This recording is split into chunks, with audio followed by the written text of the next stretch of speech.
want $1 million shillings from Safaricom for our event. Why? I can't explain. What are you going to do with it? We're going to put your logo on the billboard and we're going to... Man, there's no value there. There's a sense of entitlement that I'm hearing from event planners, event organizers, that you deserve for corporate to give you their money for your experience. What is the sponsor going to get from you or from your event? They're not in the business of giving away money. They need to find some value. Let me see your proposal. What are you offering your client? Why do you feel this sponsor can get value from your event? Understand the value that you have or that you're giving. Because your sponsor cannot see value in your event if you don't even understand what your value is. What things are you doing that could align with another brand's purpose or with their strategy for the year? And it started to unlock those questions of, oh, there's value here. I'm like, okay, that's interesting. I'd never have seen that value. But then now it unlocks that thing in your head. Oh, okay. You're gonna see your presentation on your deck and they'll be like, this guy understands our business. This guy understands what I'm doing. It becomes a question of, there's a presentation I've seen here. This is now somebody at sponsorship shouting down the stairs to somebody at products or segments or marketing and say, there's a proposal here and it's for you. Come and see. And it's like, how much do they want? Ask them if they can take 5 stock. And you have a conversation. That's how you get into the room. Because unfortunately, some people believe that you get sponsorship by knowing somebody, either in the sponsorship team or in the C-suite, or my friend is a manager and blah, blah, blah. And my friend promised me they can get me 5 stock. And by the way, those conversations go nowhere. They go absolutely nowhere. What is it that I'm actually looking for? Do we really know life? Sure. But let me say intelligence. Emotional intelligence, social intelligence, financial intelligence. So I believe it's important for each and every one of us to understand the rules that govern any arena of your life. You are listening to The Revenge of the Forsaken Gods, a podcast that explores the human experience and seeks to create a blueprint for living using books, stories, movies, and conversations. And here is your host, Andrew Balongo Opere. What lessons can you learn from a Sean Paul event? I'm speaking here with my guest, Keith Kirimi, the marketing director of Win Group Agency. And I like to say, all I do is win, win, win, no matter what. He's a person that connects the brand experience and the customers. And so far, we've been talking about just how he organized the Sean Paul experience, from the journey in terms from the client and even the stakeholders. But now I just want to ask a couple of questions, figuring out the marketing journey. What's needed in marketing? And then even after we talk about marketing, what conversations are needed to be had after the event is done? What is considered successful? Yes. So let's talk about the marketing journey. Mm-hmm. What elements are needed to be in place? How much does it cost? What was done? Which stakeholders were brought? Okay. The marketing of events has really changed from the traditional sense of how events were marketed to what's happening today. There are things that are still wonders of the world in terms of how an event can have almost no marketing, but sell out a month to the event, and how another event can have all the marketing. There are billboards all over. We're on TV, we're on radio, we have influencers. We're everywhere. We're in your face, and you're struggling to sell tickets. So you need to learn from those experiences and figure out what worked, what didn't work. Where was there value? Where was there no value? And what can we learn from these guys who had almost no marketing but are selling out? It must mean they have marketing that we don't understand. Is it word of mouth? Is it on WhatsApp? Like, how comes we didn't see anything? But now we are seeing everywhere that, yeah, these guys are sold out. In regards to Sean Paul, for instance, this was, arguably one of the biggest events of 2024, and it deserved that kind of marketing. And we had some really good support from one of the biggest media houses, Royal Media, who came on board with support for TV and radio and digital. We had support from the likes of out-of-home advertisers such as Magnet and Farmbridge, who gave us some really good support with both, physical billboards and digital out-of-home billboards. We had a really good social media team and a really good set of influencers that ensured that this event was pushed and was in your face as much as possible. We sponsored posts on Instagram. We did everything. Our artists pushed their own content, and we made sure we were in everybody's face and that at least everybody knew about the event. But you still had pockets of people saying, I've not heard about this event. I didn't know Sean Paul was coming. And you're like, okay, we're on TV, we're on radio, we're in newspapers, we're on billboards everywhere, where influencers are pushing on Instagram, Facebook, TikTok. How do I reach you? What avenue of marketing are you seeing that I'm not using? And there's no answer there. It's just to figure out, when you tell this guy, we were in all these places, and he's like, I didn't see anything. So it's like, okay, so you're not watching TV? You're not listening to radio? Or if you are, you're not listening to the channels we are on? If it's TV, you're probably not watching terrestrial TV. If it's influencers, you're probably not following the set of influencers we picked. So we need to target you better. If it's billboards, there's nothing we can do about billboards. I mean, you saw it or you didn't see it, but we believe we had the most strategic spots for our billboards. Yeah, so that is the marketing of events. It's changing every day. You're finding some events, SMS marketing is enough. Targeted marketing is enough. Invitational marketing is enough. Where I'm telling you, hey, I'm having, so you have your small event somewhere in Tigoni and you have 16 artists and you're telling the artists to personally invite their friends, telling them, hey, I'll be performing on this day at this gig. Tickets are available now. Please buy a ticket. It's very intentional, invitational marketing. How many artists can you do that with? How many people can you do that with?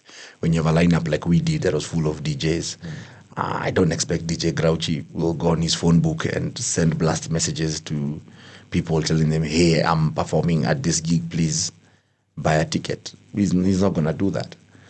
And I don't expect him to do that. I don't expect Red Sun to do that or CNG to do that. But that's the differentiation between this event that has targeted marketing and the one that doesn't. You could say, maybe this artist is still starting out and they don't feel shy inviting people in that way compared to somebody who's already made it and they're in the game. But maybe it's the shyness we need to remove and figure out, okay, you won't personally send invites like this, but how can you get your guys to come and support you?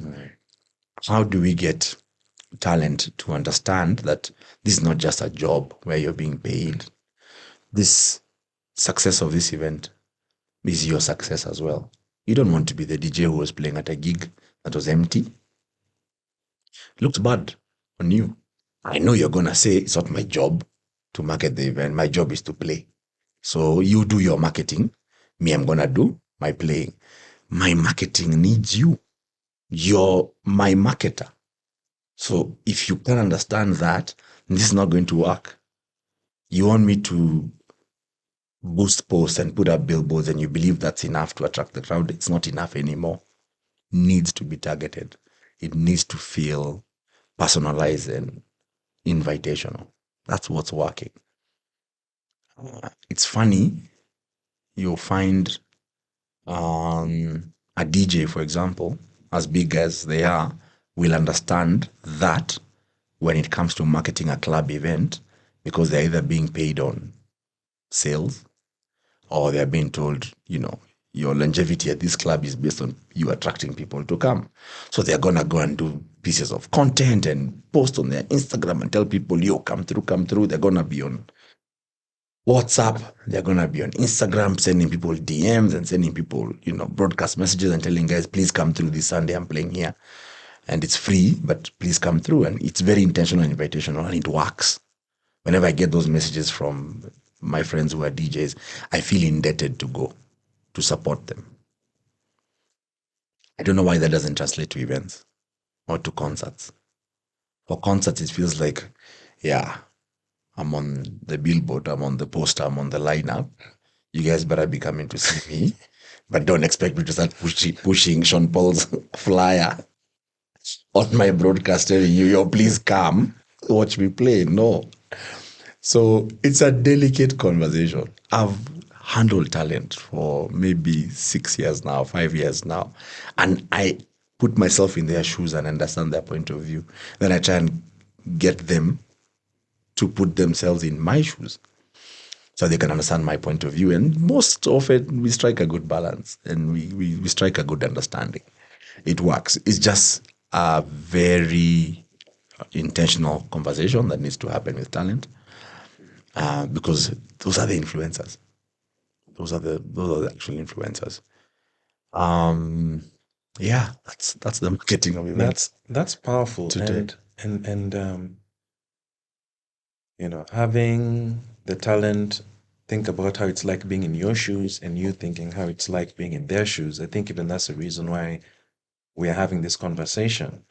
So my question is, in the marketing, what did you get from the data in terms of people when they came to the event?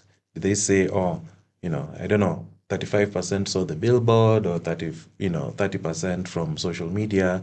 I don't know if you have those kind of numbers just in percentages for the festival, because I know every event is different.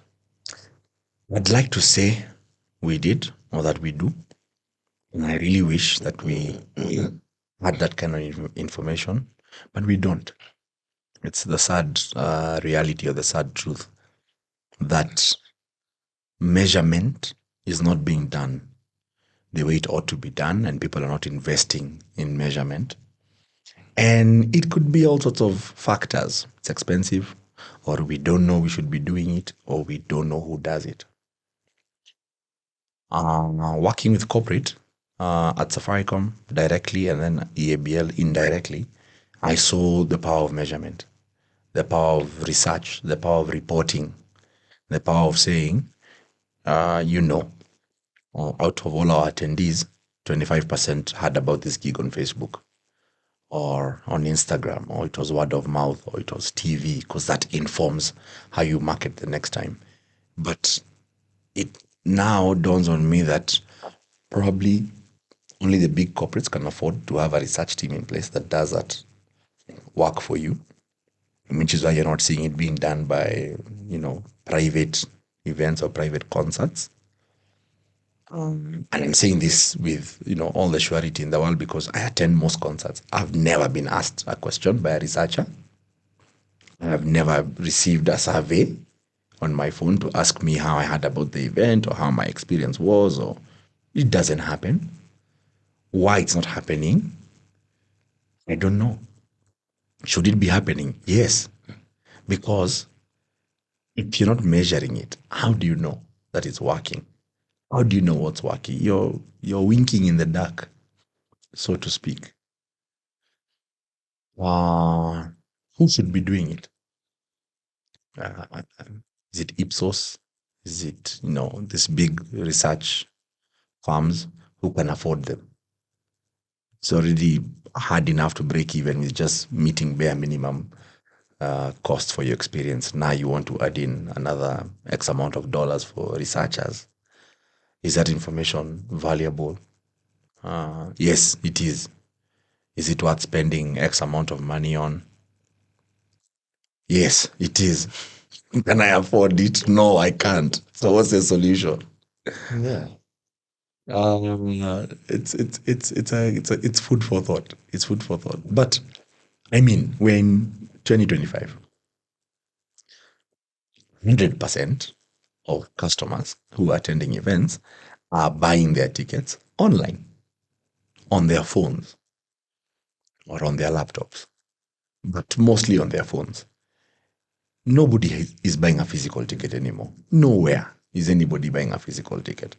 Everybody's buying a ticket on a ticketing platform. So we've embraced the technology of doing that. And I'll tell you, by the way, we're not at par with the rest of the world. A lot of countries in the rest of the world are still selling physical tickets. Go to Uganda, you will be shocked at how maybe 80% of tickets are sold physically at retail stores, like tickets available at Shell, tickets available at, it's madness. But is it madness? No, we are just really, really digitally ahead. We're ahead of most people.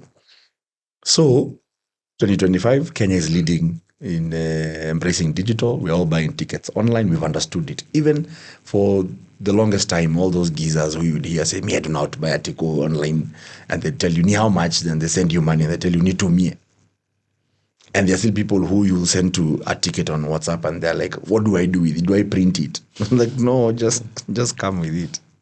Oh, this ticket doesn't have a QR code. How are you gonna know that it's the one? I mean, just come with the ticket. So guys are starting to embrace it slowly. So then now the issue here is nobody's collecting any data.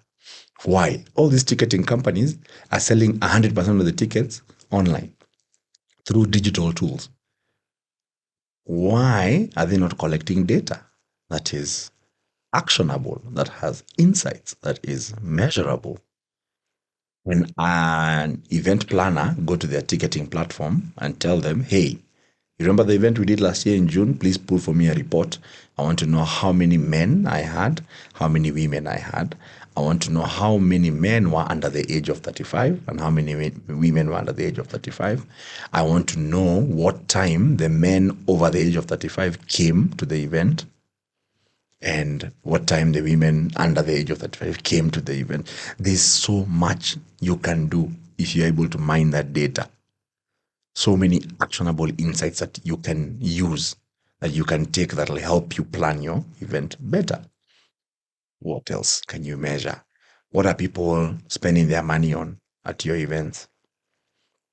If you're selling food or you're selling drinks or you have vendors selling all sorts of things, is there any data to know that this vendor was selling sunglasses and this one was selling vapes and this one was selling food, and this is how much money they made? And these are how many people bought the food or the drinks or the sunglasses, and these are their age profiles. And then you can be able to even map out personas who attend your event. And now you're marketing. Now you have, marketing tools. Now you know how to approach the next gig. But I'm just wondering, how do you get that data? I'm going to buy, chips and hot dog at this stand. I'm like, there's no, okay, or rather, as a regular observer, I'm not seeing how you can get that information. Kwani there's no QR code on the chips and hot dogs. So like, how can this even, if someone is willing to explore this, how can it happen? It's a very good question.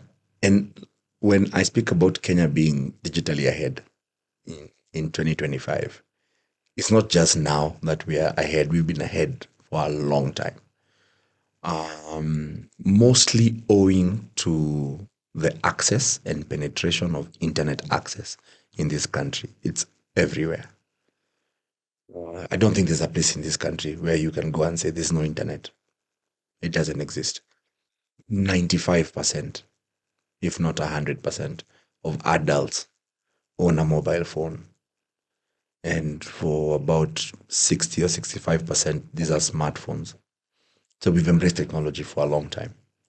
There was technology that came about before COVID, way before COVID, maybe 2015, for using NFC tags. These wristbands you get at events. What does NFC stand for? Near field communication.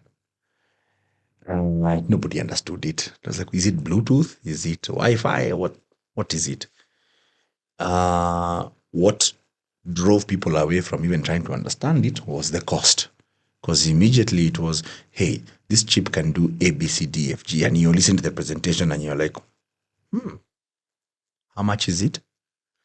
$7, $5, or $10 per chip. Yeah. So if I have 5,000 people, I need to invest $35,000 in accreditation. No, thank you. And the conversation ends there. 2015, 2016. Some people embraced it, mostly corporates who had the money to pay that and had the vision to know that this is the future of mining data. because it was sold as a way of safe accreditation, but it's really for data mining. Because think about it. I have a concert. I've sold 5,000 tickets. Everybody comes in, and at accreditation, you show your ticket, and I give you a wristband, and it has an NFC tag. Once I give you the NFC tag, there's a scanner you have to go through. And this scanner will either turn green if your tag is genuine, or red if it's fake. Fake here being, we're in Kenya. Event attendees will come in very early, take a photo of your wristband, and share it with some crooks outside, and then they're going to make something that looks similar, and you're going to start seeing people walking into the gate already wearing wristbands. What NFC allows you to do is your scanner, or the person scanning with your phone or whatever, is able to tell, hey, this is a genuine tag and this is not. And it's just a matter of, this is not a genuine tag, we're not having a conversation here. You're being arrested, first and foremost, and being taken away as we allow for other genuine guests to attend. So, one, you sold a security nightmare. Two, because you've sold that security nightmare in terms of people who cannot replicate these bands, then you're even able to remove another big headache that event planners and organizers have, which is issuing accreditation early.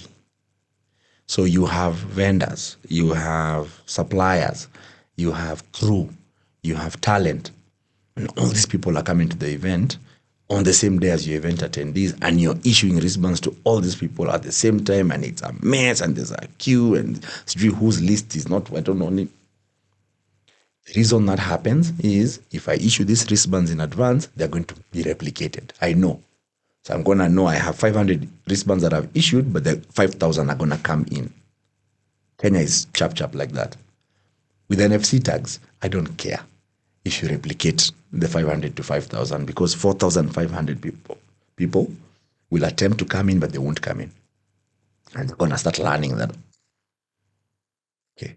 Hapa tumeshikwa. Now, by the way, there's no way to get around it with NFC tags. Hakuna ujanja. All these other tags, whether they are cloth or Tyvek, there are ways of removing and passing them on. There are ways of replicating them. There's no safe wristband. The NFC wristband gives you that aspect of security. And so then it offers you the ability to be able to issue accreditation early and only deal with event attendees on the day. So you have less headache, you have less work in the morning, you have less rush, and you've solved issue number 2. So one is genuine attendees and security. The other one is peace of mind. The third one is you're saving some time by issuing out these things early. But the most important one is what this tag can do for you. Because it's not just to show that this is genuine and this is not. Integration with APKs like for Safaricom, M-Pesa, and Visa, MasterCard, and we're really ahead in fintech in this country. And we have 1 or 2 people in the industry who know how to integrate these chips with that technology. So this is not just accreditation, it's also how you buy things. It's also how you pay for things. So you come in and you know, okay, the way I'm feeling, I'm probably going to buy 6 beers and I'm going to buy some food and probably buy a hoodie. So I need to be having about 7,000 shillings. So I load 7,000 shillings on my NFC chip, on my wristband. And I have the promise that if I don't spend all of it, it'll be refunded, maybe within 24 hours or something. You have the guarantee of the vendor who is issuing out these tags and the event organizer. It's a guarantee.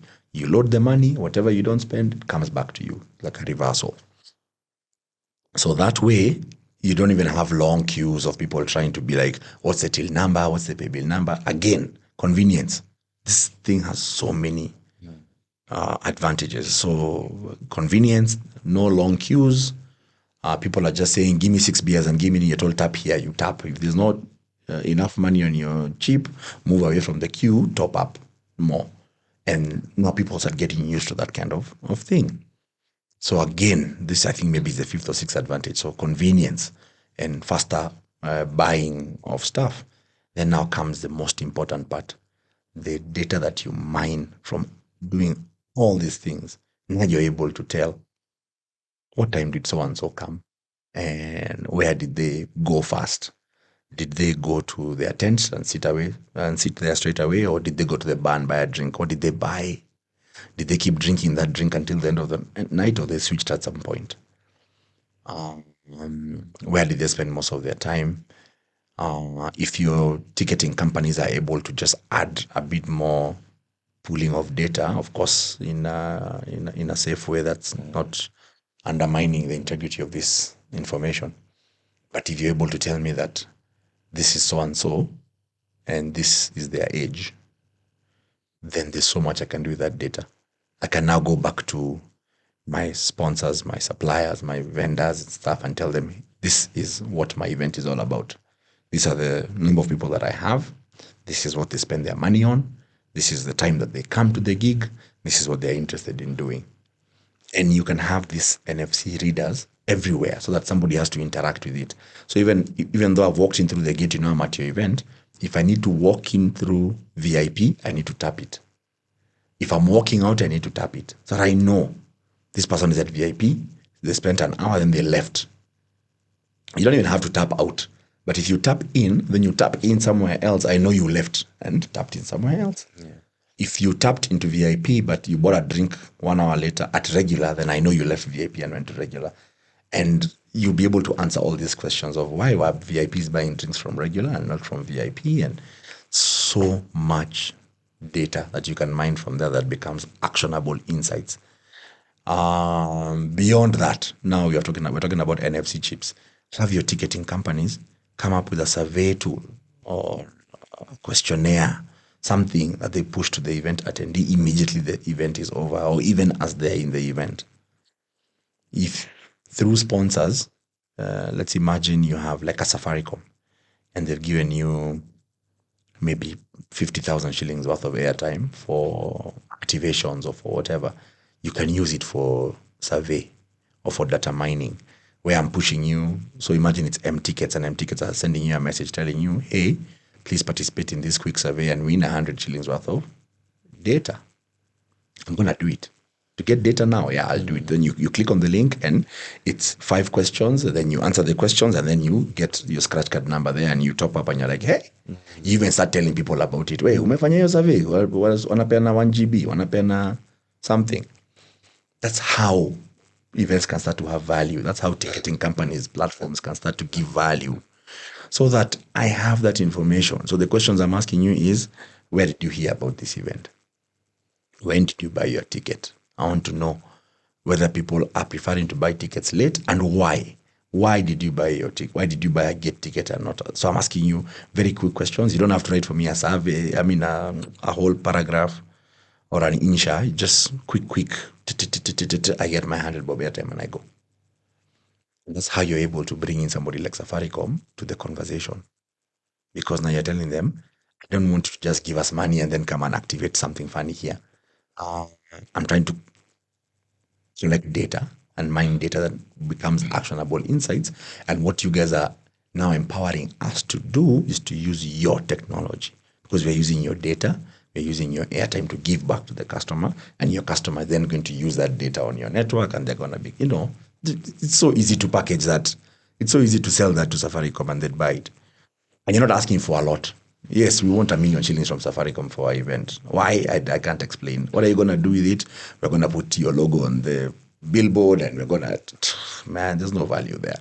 Give me 50K worth of airtime so that I can give it to my ticketing company to reward people by me collecting information and data and doing a survey, that when I come to you next time to ask you for sponsorship, I have data, I have information. I'm able to tell you, by the way, my audience would really do with an activation of a particular product that Safaricom has. And if you guys came and activated that between 3 and 7 p.m., this is the kind of value you'd get based on the interaction that they had with a particular sponsor that I had that did ABCD. It's so easy, man.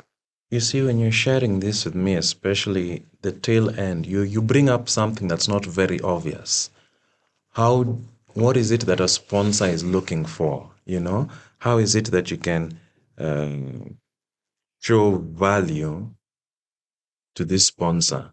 How can you articulate your value of an event, especially if this is a first-time event, or how do you position yourself where now sponsors can look at your event attractively? Because you said you can't guarantee, it's difficult to guarantee you getting your money back or breaking even just from ticket sales only.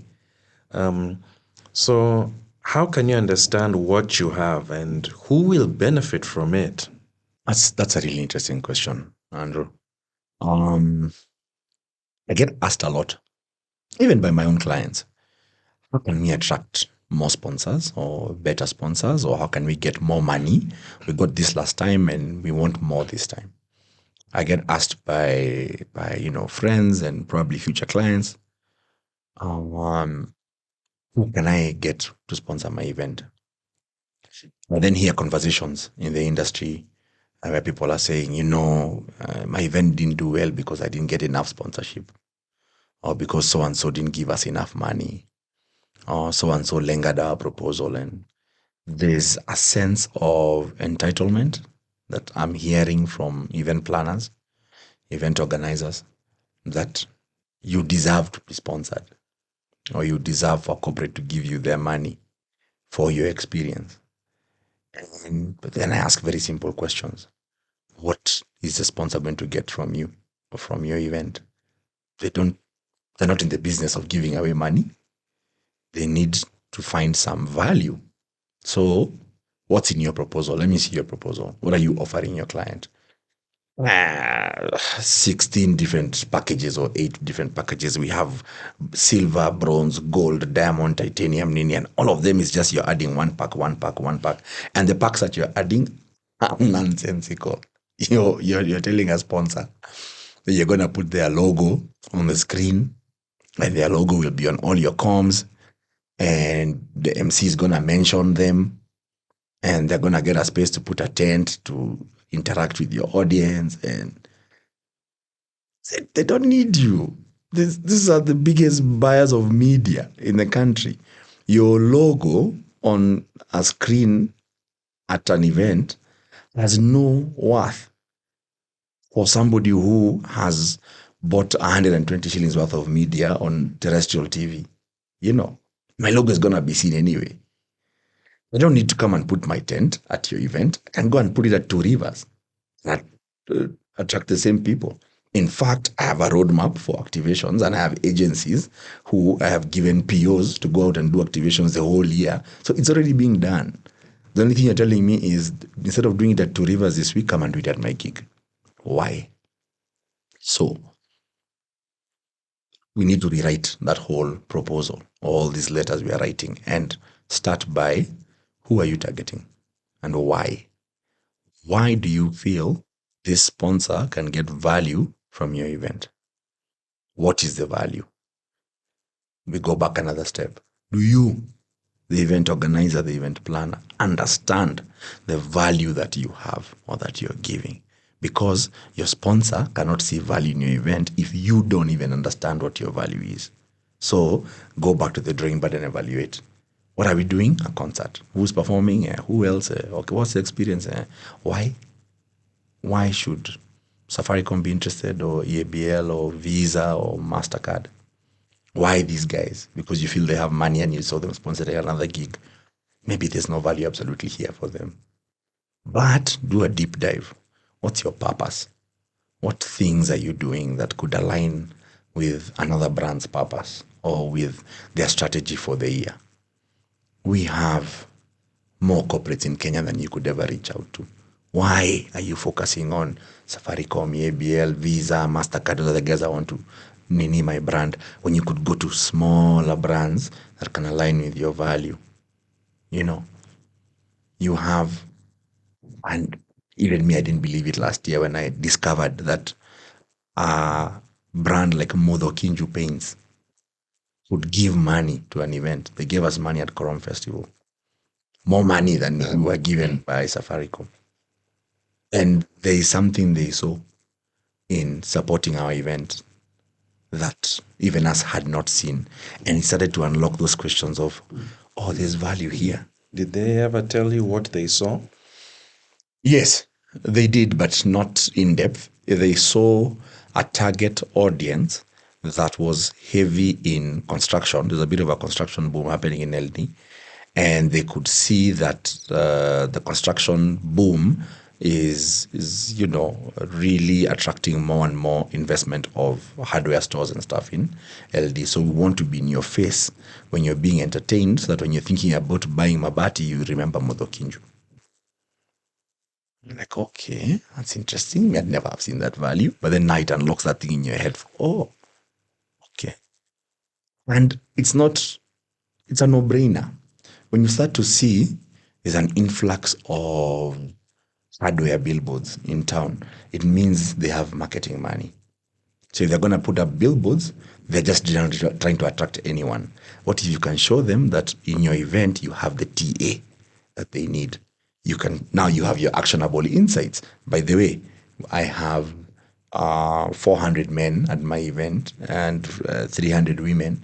And based on a survey we did and asked them their interest, some of them are interested in real estate. So if they're interested in real estate, there's probably an angle for your hardware. Or there's an angle for a Palm Golding to come in and activate to these guys because they're home buyers or interested in purchasing a home. And if you go down that path, you're going to be so busy writing proposals and writing letters to would-be sponsors, you'll never write a letter to Safaricom again. I like how you brought about that questions I've never had being asked before in terms of what's your purpose and what have you. Mm-hmm. And currently you're giving information for already established brands, but what about these kind of individuals that are starting out now and sometimes they don't have an obvious target market? Mm-hmm. So for example, maybe let's give the example of a coach or people who are involved. Information is their product. Mm-hmm. They're creating an event for people's lives to be impacted and what have you. What would be the approach then, questions they need to, I guess, address as they grow the event so that they can attract the right sponsors? And even like you said, what kind of sponsors should they be looking out for instead of just Safaricom, EAPL, Visa, MasterCard? So, the way I look at events, there's no differentiating between somebody who wants to do a concert and their product is entertainment. It's all they're offering. They have a vision. They want to offer quality entertainment by bringing you an international artist or a local artist and having you come and enjoy yourself. There's no difference between that person and this other person who is a coach, a mentor, or even the CEO of AI Kenya, who happens to be one of my friends and clients, who we did an expo for the other day, a mini conference. There's no difference between these two people because both of you are trying to do the same thing. Attract people to come to one common place so that you can make money out of them. That's it. That's all you're doing. You're offering entertainment, you're offering information, you're offering networking, you're offering maybe sampling culinary experiences. All of you want to make money from your audience. And you're hoping that you can attract like-minded sponsors to also give you some money that you can help to offset these costs, but you just want to make money. All of you are in the business of events. There's no difference between a concert and an expo and a conference, and they're all events. You're just looking for people's different interests. So sit down and evaluate. This is what I know I want to do. Why do you want to do it? What are you hoping to achieve? Who are you trying to attract? You've answered the 3 basic questions. Now you have a proposal. This is why I'm doing it. What is my target audience interested in apart from what I'm selling? I know what I'm selling they're interested in, so they're going to buy. But now I'm looking at my sponsor. My sponsor knows they're coming to buy information or entertainment or networking, but they can't sell that. They can only give you money to help you sell that because you're already selling it. Them, they can't sell that. What else is your TA interested in that your sponsor can sell? So, like I'm saying, something as easy, such a low-hanging fruit as you look at your TA and you see how many guys are interested in buying homes, and you lock that down and you say, okay, good. How many of my TA are employed? How many are self-employed? The ones that are self-employed, how many are insured? Is it medical? Is it even, unit trusts or life insurance or that type of thing? So this is the number that I know would make sense to a Sanlam or an ICA. Interests. How many of my customers drive themselves to these events or use Ubers? The ones that use Ubers, Bolts, whatever, how many are they? And do they use this as a full-time transportation method or only to come to the event? And then how can now Uber or Bolt come there and talk to them? How many are driving? What are they driving? How can a Toyota or DT Dobby or a Shell come and tell them that you should be using V-Power and not Total Exelia? How it's work. You sit, if you can't read by yourself, bring a team. Sit down, brainstorm, think. If you have a little money, hire an expert. Hire a researcher who can tell you, based on our understanding of your event, these are the kind of people who normally attend. And based on the data that we already have, that we've done research on, these are their demographics, and have somebody break that down for you.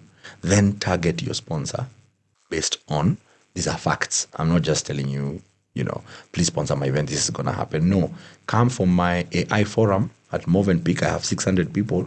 300 of them are currently looking for homes or have just bought their first cars and are probably looking to buy a second. And you find you're doing an AI forum at Movenpick and Kasoko are your sponsors. And nobody can see the relation, but Kasoko knows what they're doing there. And you are the event organizer, you know what they're doing there. So even if it's this podcast is also an event. We have people watching. So you've gathered people together to watch this conversation happen. And nobody's doing podcasting pro bono or for fun or this is a hobby. You want to make money. I also have a podcast, I know.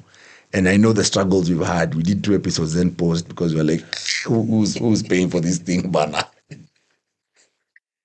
And we're trying to find out, hey, okay, we need the right sponsors for this thing, even if it's 2-3 small guys. And now we are getting there because, you see, this information that I have, I'm also learning as I go. This is my entrepreneurship journey in the last 1.5, 2 years that I've been able to learn these things through interacting with people. So this podcast is also an event. And what's the name of your podcast? Stories for Days. Okay. Yeah. What is it about? It's this, but more entertaining. And we don't drink water. We drink social lubricants. So it's very interesting. But so this is also an event, and you've probably been wondering, hey, how can I attract the right sponsors?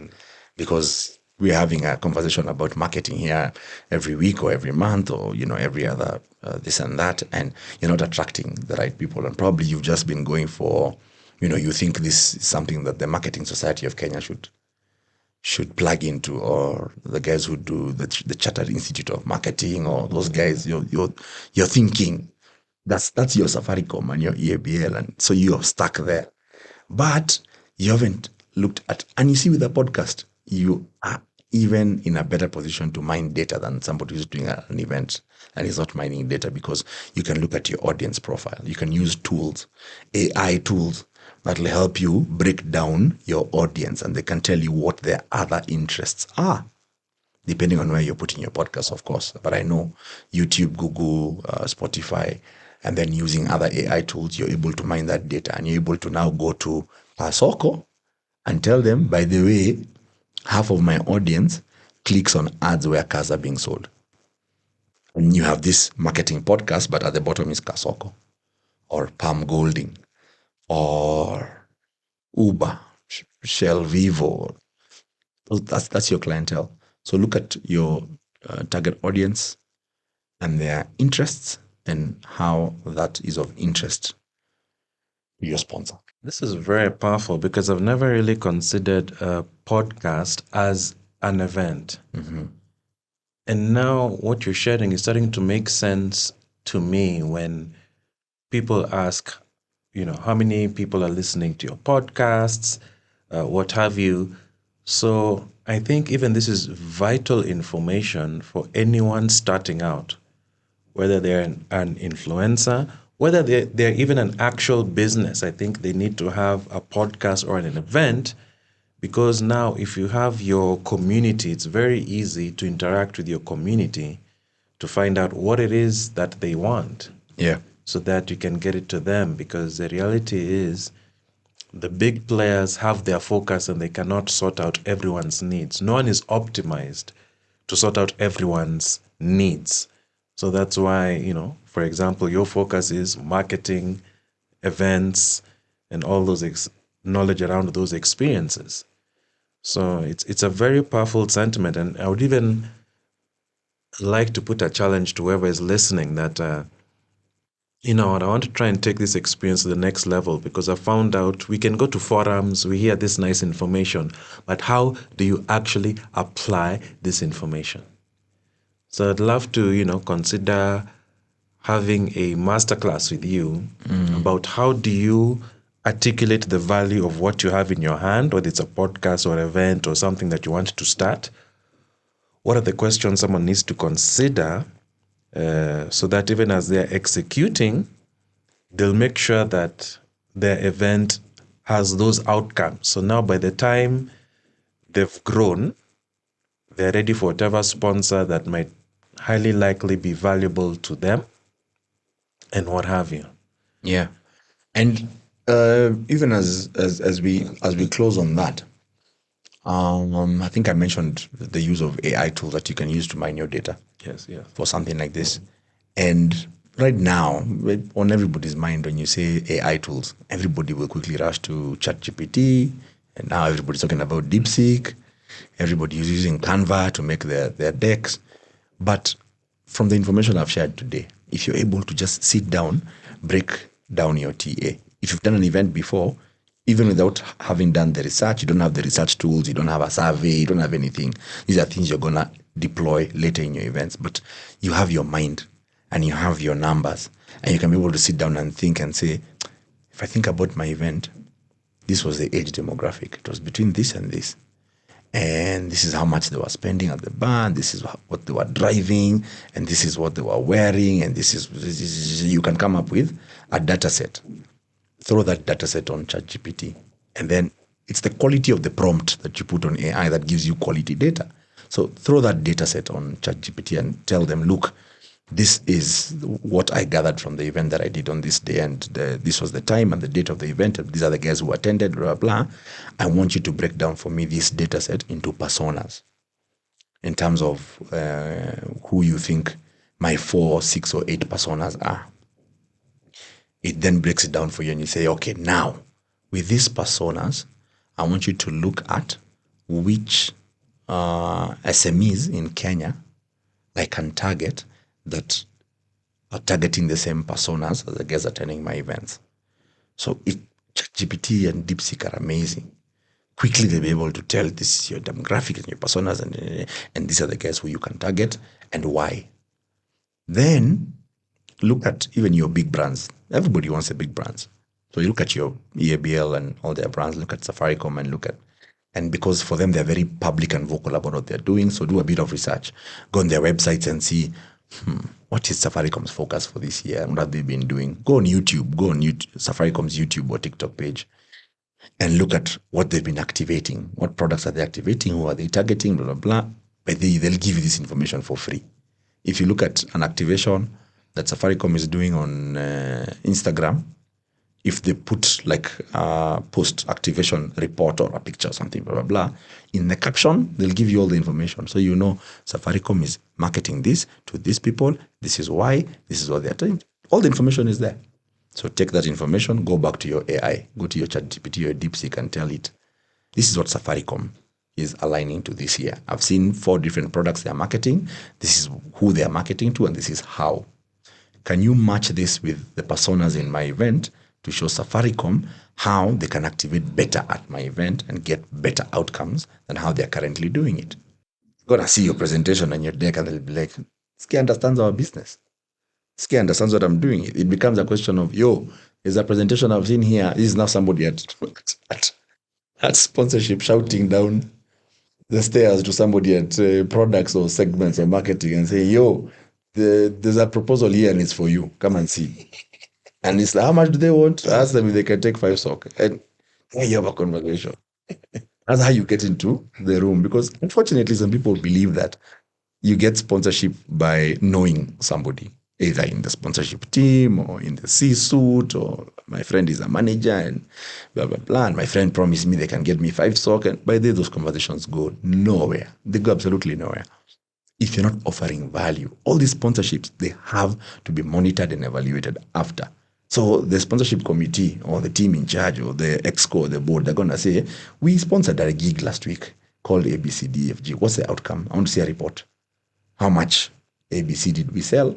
How many people did we interact with? What did they say? How do we feel that this has helped the brand grow? And should we be supporting that event in future or more like that? Or should we never speak to that person again? So even if you were able to know a friend in your C-suite who was able to influence for you and you got a sponsorship, it didn't just go, it was not their personal money. This company is yours, mama zawatu. This is shareholders' money, bana. You need to be accountable for it.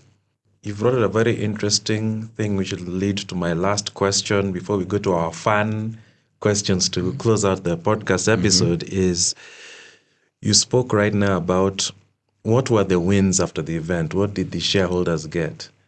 So what was the post-analysis of the Sean Paul concert? Who were the sponsors on board and what did they get? Did they hit their goals or what have you? Did you hit your goals? What were the key performance indicators that were requested? Yeah, we're definitely going forward with the series, which shows that we were successful enough to want to do it again.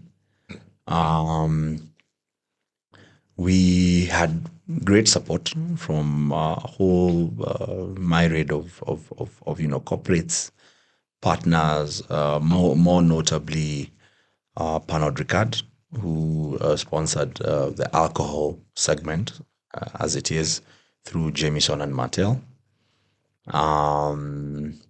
We had Autofest give us some vehicles to transport Sean Paul and the artists. I need to go through my sponsor list. I've been writing so many sponsor letters of late. But we had Samsung, like I mentioned, who got very good value by interacting with Sean Paul. Royal Media. We had Royal Media, who found immense value by having exclusivity to Sean Paul and being the only people who had exclusive interviews. We had about 5, key sponsors. The rest were partners here and there, like Win Group, for example. Wow, I need to go through that list. But It's yes, fine. You can go through the list, and when we're doing our next episode, you can now give us that recap. I don't want to mulika. Oh, okay. I don't want to mulika everyone. But yes, everybody who was involved was happy to be involved. And we're having very good conversations with them now for them to come on to the next one. We had Magnet, we had Farmbridge, we had all these guys. They're looking forward to the next one and they want to grow with us. We had partners, of course, like I mentioned, like Homeboys and Starab and Homeland. And those are guys we are having conversations with in moving forward this event with them. And we're probably going to put out 2-3 events again this year. Starting with one that we've confirmed happening on the 8th of March on the International Women's Day. Yes, you said it's Who Said Something for the Honeys? Who Said Something for the Honeys, yeah. What's that going to be about? Something for the Honeys is something that was started by a group of people. This genesis is so interesting because it's an asset that started at Bar Next Door. With, of course, Bar Next Door, CNG and Dream, and then brought on other DJs and now became even more about honeys being DJs than, CNG and Dream. So there was an Ite and a girlfriend and a Magda, and.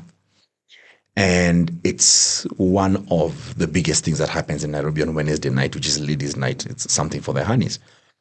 And so when we were waiting to do the Sean Paul show, we realized October 20th is a Sunday, public holiday. There's nothing going on. There's this whole thing coming up in Kenya for R&B events.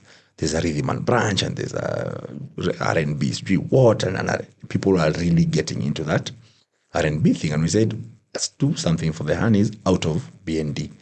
But it needs to be a who said thing. So we negotiated with the owners as it be of something for the honeys, and it became who said something for the honeys. And we did it in like 2 or 3 weeks, and it was really successful. The turnout was great. Everybody had a good time. Just check out Who Said on Instagram and go scroll down past all the Sean Paul stuff. You will see there's something for the honeys content. It was a magnificent event. It's something we want to do maybe 2 or 3 times a year. So we're doing the next one on March 8th. And March 8th is International Women's Day. And it's a Saturday. So it's perfect for something for the honeys. But this won't just be, it's a gig, come enjoy, be entertained. We're really being purposeful about it being for the honeys. And a honey here is your wife, your girlfriend, your sister, your mother, just the ladies in our lives, and we want to celebrate the women in our lives. So we're being very, very deliberate about how we are curating the lineup, that it is for the honeys and somehow also by the honeys. So we have an all-female band and a heavy lineup of female DJs. We're going to be offering free mammograms to the ladies that we are looking for a sponsor to support, but we are committed. We are going to do it. So we're going to make it all about the honeys. So come, enjoy, have a good time, let loose, let us celebrate the honeys in our lives. So that's the next thing you're going to see from Who Said. But down the line this year, you're going to see more of the Sean Paul type of things for sure. Wonderful, wonderful. Yeah. Yes, I like finishing off the podcast with my game of threes. So, like, for example, who are 3 people that inspired you in your career as an event? Maybe let's start with Sean Paul. Who are 3 people that really helped this thing come together, No, I like the way you asked it before. If you go to Sean Paul, it's too specific. It's too specific? Yeah. Okay, fine. Yeah, because I would mention 3. There are 4, and then the 4 will be I know, one you forgot. but don't worry. I'll ask this. I'll ask this numerous times. I know. No, let's go broader. Let's go to influences in my career. Yes, influences in your career, especially in the event space. Who are 3 pivotal people? The influence for me there has to be very direct. So my journey getting into marketing and events was very strange. I came from, a computer science background. So I did in campus. I joined Safaricom in a retail capacity. I left and went to do entrepreneurship, retail capacity again. And then I just chanced on events. The first event I did was my wedding. And the year after, there was a gap in the events industry. They needed somebody who was able to, deliver quality rapport between an agency and a client, which was Safaricom, and the agency was EXP. So I got an opportunity to work at EXP. And EXP is one of the largest, if not the largest, marketing agency in the continent, with about presence in about 25 countries. So at EXP is where I got my first chance to get into events and into marketing. I was in marketing before marketing my own business, and I was selling phones and accessories and all of that stuff. But now I got to understand it from that perspective of this is what below the line marketing is, this is what above the line marketing is. And EXP gave me that chance to really learn that. And the influences now there that are very key in where my career is today. There's one, Angeline Gunjiri, who, strangely enough, hired me at EXP, and within 8 months had been poached by Safaricom, and so left. But she taught me very good work ethic, and just being meticulous in planning events, and checklists and why they're important, and just having very meticulous planning. Zara Kuria, who was my direct report, who is now at Brown Forman, Jack Daniels. She also left abruptly after I joined for a better opportunity. And Troy White, Troy White is just Troy White. If you know him, you know him. If you don't know him, you don't know him. But Troy White is my guy from New York, who I happened to find at EXP, and we've been friends ever since, and we've done so many things together. So how do you describe, you see, for those who don't know him, his impact on your life? Troy is just that guy, man. He's larger than life. He's rambunctious. If you meet Troy, you'll understand. But he gave me such a good insight onto what the entertainment industry is. He brings in a fusion between what's happening in the States and what's happening here. He came here for what was meant to be a short stint, and then ended up loving this place so much and stayed here. And now he's a big ambassador of Kenya. He's bringing in Americans here every other day just to get to see what this country is all about. And we did one or two things with Troy. When I was at EXP, we tried to bring Chris Brown before anybody else. We did the math and it wasn't mathing, so we packed it, and then somebody else did it. And I don't know that the mathed for them, but I don't think it did.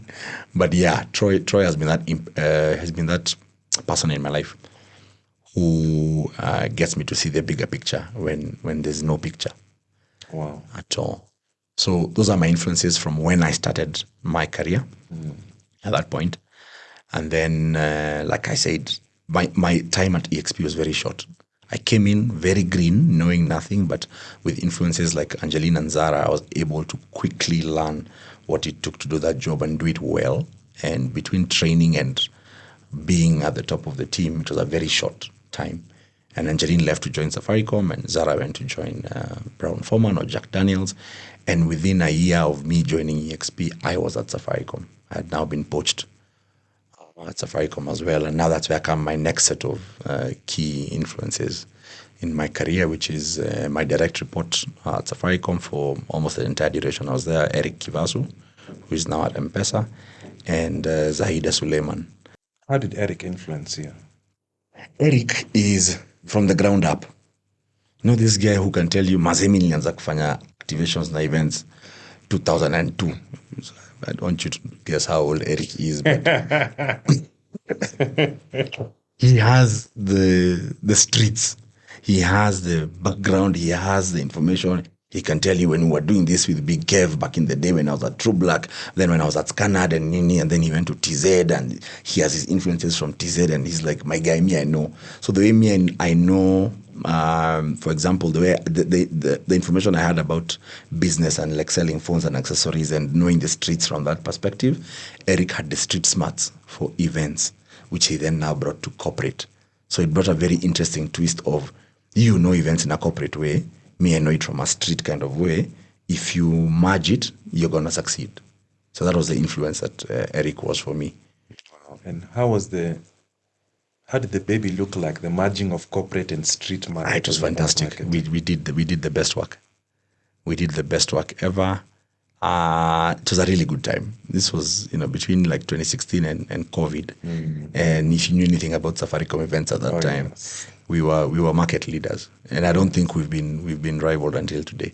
Correct. We did the biggest things with Jazz Festival and Safaricom Live, Beyond Boss, and it was just larger than life things that you couldn't really tell was being led by such a small team of people with vast experience in different things.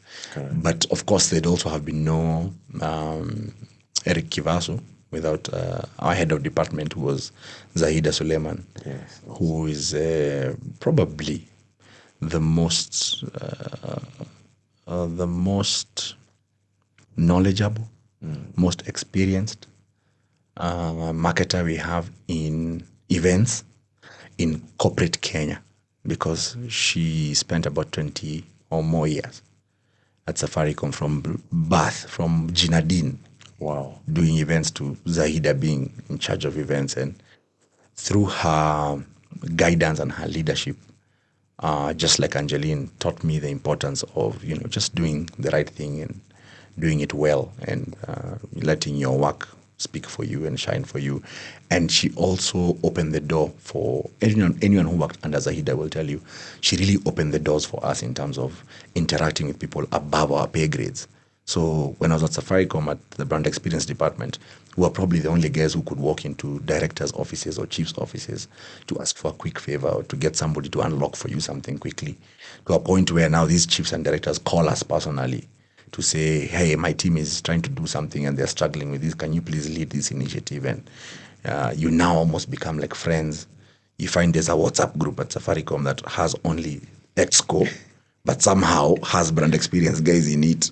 And, it's just one of those things that was quite something. It made you feel very proud and stand out at Safaricom like, well, our brand experience anakugawa deadly. So that was a very, very big influence. And then finally, moving on from corporate and going into entrepreneurship, and then coming back into corporate agency, now at NRG. Kevin Muley, who's the CEO of the group, who I had interacted with much earlier, even before I started working at EXP and I was selling phones and accessories. He used to be my customer, and I used to beg him, please, I want to work at Mosound. And he'd be like, man, I don't see what you can do here, and I don't have the gap. I don't have the need for you right now, but just keep on pushing. And shortly after, I was working at EXP, and when I was at EXP, we were the events agency and were giving instructions to Mosound on how to do Safaricom events. And then shortly after, I was at Safaricom, and now I was the client.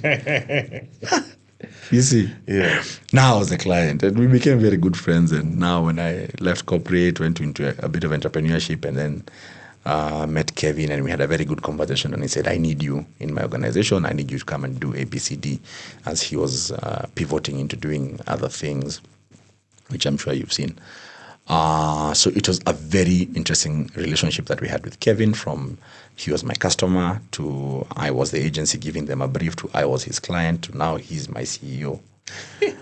That's full circle. Full circle, yeah. And he really shaped a lot of things in my life in terms of how business is done and how business is not done. And I learned a lot of things from Kev that I can never take for granted. So even now, as I'm in my entrepreneurship journey, he's one of those people we still look up to in terms of what did Kev do at this stage of growing his agency from where we are now to where it got at the end of the day. So yeah, those are the influences in my career. Wow. Yeah. Wow. If right now you are to collabo on an event and you don't have the limits of death, you can do someone who has passed away. You don't have the limits of money, unlimited budget, and also distance is not a problem, can be anywhere in the world. Which three individuals would you do an event with?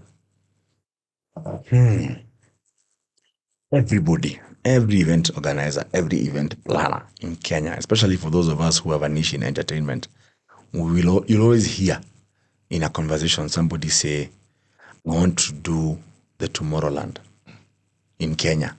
I want to have the event that is the Tomorrowland of Kenya.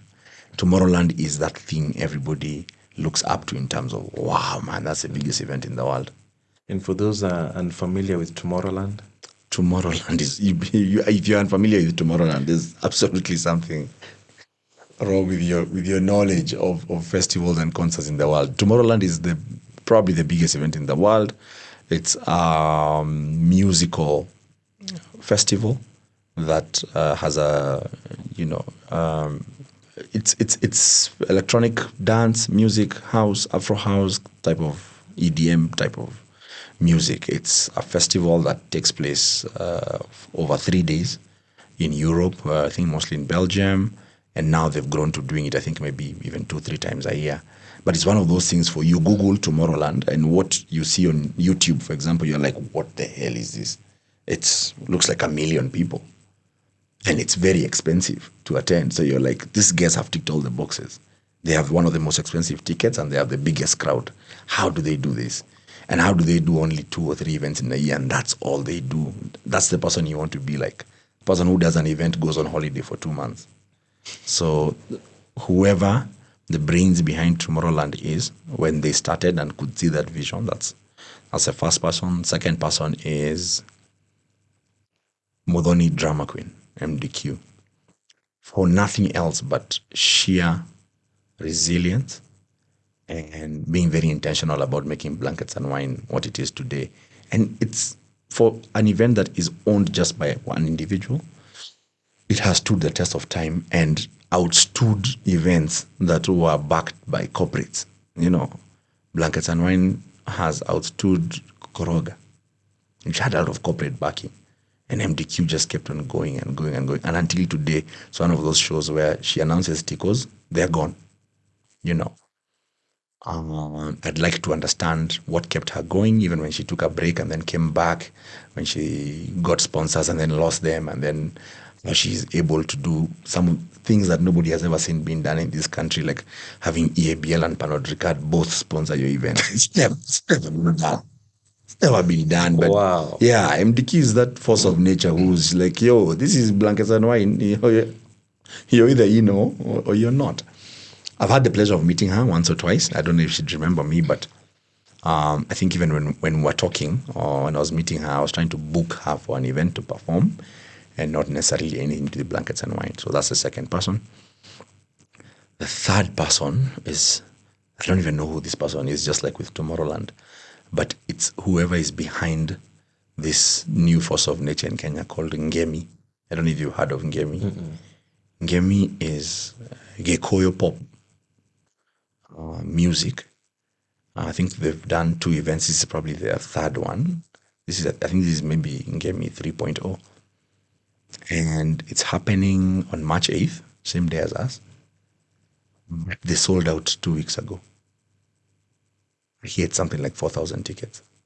And when they were selling out, they had not announced a venue. They have not announced a lineup. But within 2 or 3 events, they've been able to build a loyal fan base that says, take my money. That's what any event organizer wants in the world. Somebody who says, take my money. Whatever you're putting out, I'm buying. I don't know who that person is or who that team is, but that's the third person I'd have on my team. And with those 3, I shudder to imagine what we could do in events in this country. Wow. Yeah. Modoni, Drama Queen, if you hear this and you're inspired, let's do something with Keith, Mr. Win, Kirimi. Yeah. Now I talk Goyo Pop. Let us know you, because what I'm realizing is that there's a whole wealth of Kenyan expertise about the industry that is non-conventional, that we need to have conversations about, because you're the custodian of that experience. You are the expert in that. And if it is not shared, part of Kenyan knowledge, culture in business and life will be lost. So that is just my goal, telling the Kenyan stories of awesome people who are impacting the ground locally and internationally.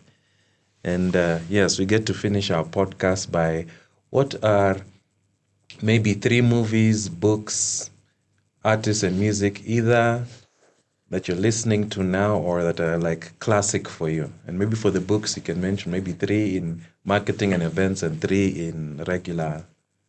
Anybody who knows me knows I don't like to read. Okay. Yeah, so I don't have a favorite book. I hated books in school. So I don't like to read. I like to listen now, but not more so to books, but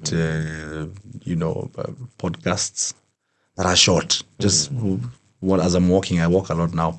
So 1 hour. You can mention the 3 then that that you've bookmarked. Listened to recently. There's some AI apps that summarize books for you, so you can listen to a book in an hour. So Atomic Habits. What's this one for 5 a.m. called? 5 a.m. Club. 5 a.m. Club. So Atomic Habits, 5 a.m. Club. These are what I've listened to most recently. And have they impacted your life? Not very much, because I've not actioned what they're impacting you to do. So I need to now sit down now probably with the books and say, okay, what is this thing trying to tell me, and what are the actionable insights? Probably use more of those AI tools to ask what am I supposed to get out of this book? What can I action? 5 a.m. club, you think the obvious thing is if you wake up at 5 a.m. every day, your life will change. No. Yeah. Music, very diverse. I'm a music promoter.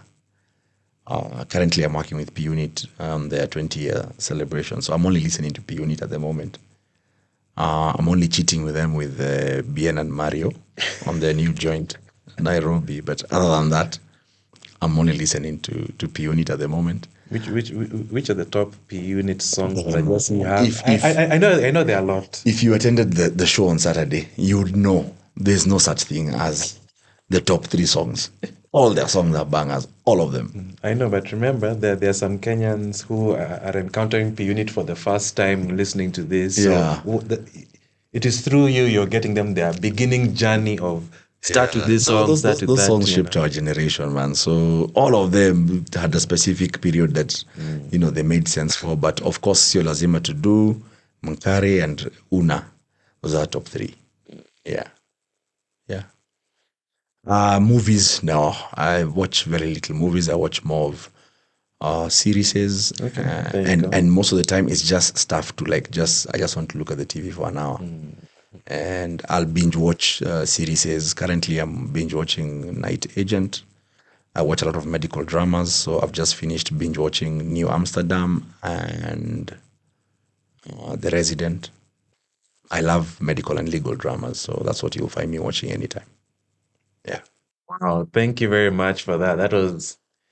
That's a very huge list. I'll start. I love asking such stuff so that I can, explore stuff outside of my what I'm used to consuming.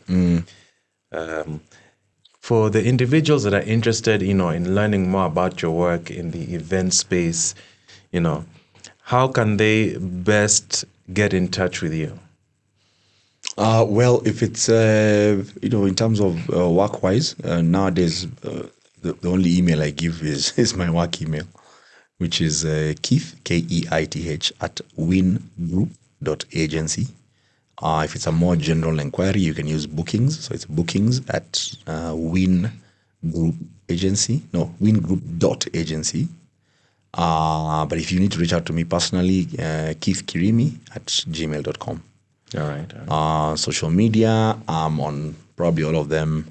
Win Group Agency is on Instagram. Personally, I'm there as at Keith Kirimi.